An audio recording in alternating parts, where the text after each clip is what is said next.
So I started YouTube 2 months ago, and in this video I'm going to share how much I earned from my 174 subscribers, what are the key lessons I learned from it, and what I plan to do next on growing my channel. So in the first 2 months I got 7.6 thousand views, I got 180 watch time hours, and I got 154 new subscribers. Now, the better thing also is I have an agency growing YouTube channels, and I also got 3 leads for that agency, and my first affiliate sale, which was for vidIQ subscription for $47. Now there's a couple of patterns I noticed on which videos worked well and which videos brought in most views and also most subscribers. The first thing I learned is that the viewer has to be transformed in a certain way every time they watch your video. So for example, I did a video on how to do YouTube keyword research to get more views. The video is 30 minutes long, it's nothing entertaining, it's not scripted in any special way, but what it brings is a transformation where a viewer starts the video without knowing how to even approach YouTube SEO, and by the end of the video they know exactly which topics to pick, they know exactly what niches to go in, and they know exactly what kind of videos to make. The second lesson I learned is that picking the right topic is a lot more important than creating the right title and thumbnail, and creating the right title and thumbnail is a lot more important than doing any fancy editing or script writing. Now a good example of is this video that I made on how to upload shorts on YouTube from PC. Now the reason why this video works so well and keeps getting views is not because it's so good, it's because I picked the right topic at the right time. So at the time, right here, how to upload shorts on YouTube from PC had 200,000 monthly searches, and the competition was very low. And you can see also all of the adjacent keywords have about 1,000 to 2,000 monthly searches, and the competition is also very low, which means that if I make a video on this subject, YouTube is essentially going to be forced to promote me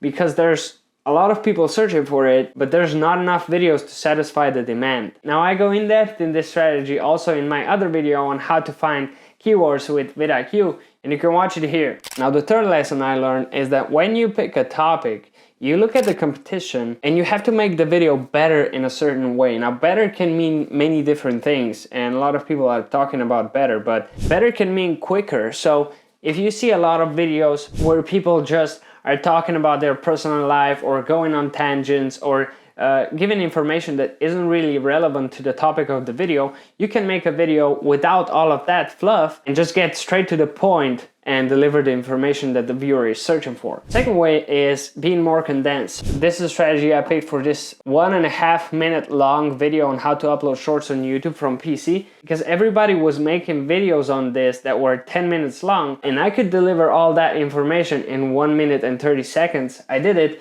and now the video just keeps gaining views because it's short and straight to the point. Another way of doing it would be to be more entertaining. It could also be that you make a video that's just more relevant. So if every video is 3 years old on a specific subject, just titling it 2024 updated guide would make it a lot more relevant and would make it go higher in search or again recommended more. And the last way to make it better is making it more in depth. So this is basically the strategy I went with on this video, where I share exactly the process on how to find good YouTube keywords where there weren't many videos talking about it that in depth. By the way, I share all my learnings from how I grow my YouTube channel and my clients' YouTube channel in my newsletter down below. And you also get to do a fancy quiz about 10 questions where you get a customized score on where you are in your YouTube journey and some customized advice on how to grow in your stage. Now the fourth lesson I learned is that outsourcing is key, because I looked up some stats for podcasts, for example, and 99% of podcasts that start don't come past episode 21, and I would imagine it is pretty similar with starting a YouTube channel.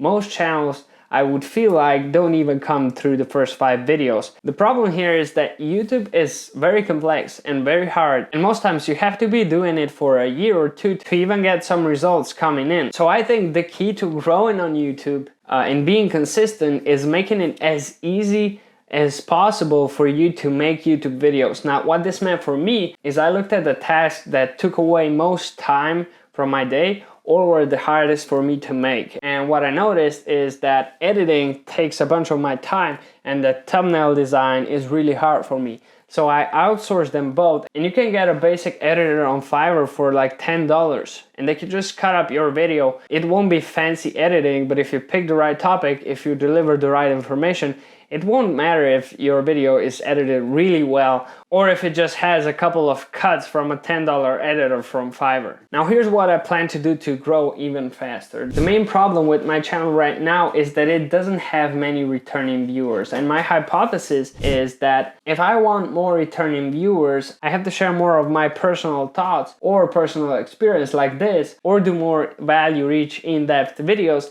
that people are gonna come back for more. Now, what I noticed with my channel and my client's channel is that every YouTube channel behaves a bit differently. Every YouTube channel has some videos pop off and some videos that don't pop off. And with every video, we do everything we can to make it as good as possible, but at the end of the day, you have to leave it up to the algorithm to find the right audience for it and to promote it, for the people to give their opinion on whether they love it or not. And so how I approach growing on YouTube is, instead of expecting big results, I look for just small positive signals. If you look at this objectively, my metrics aren't that special. I didn't go viral the first month of posting. I don't have 10,000 subscribers. I have 174 subscribers, but I look at the results I had and I got some affiliate sales, which means this is a positive signal. Affiliate sales are possible for my channel. I also got some leads, which also means getting leads for my business from the YouTube channel is also possible. And my views are steadily growing, steadily building up on each other. I got some videos that got thousands of views, which means my strategy is working and I just have to do more. Now, as you might see, I'm pretty big on topic selection, and I have a special system on how I pick topics so I get videos that get thousands of views even though I started my channel from zero. And you can watch the next video here where I talk about how to use vidIQ to get low competitive keywords and speed pass by your competitors with positioning your video in a high demand niche with very low competition. I'll see you in the next video. Thanks.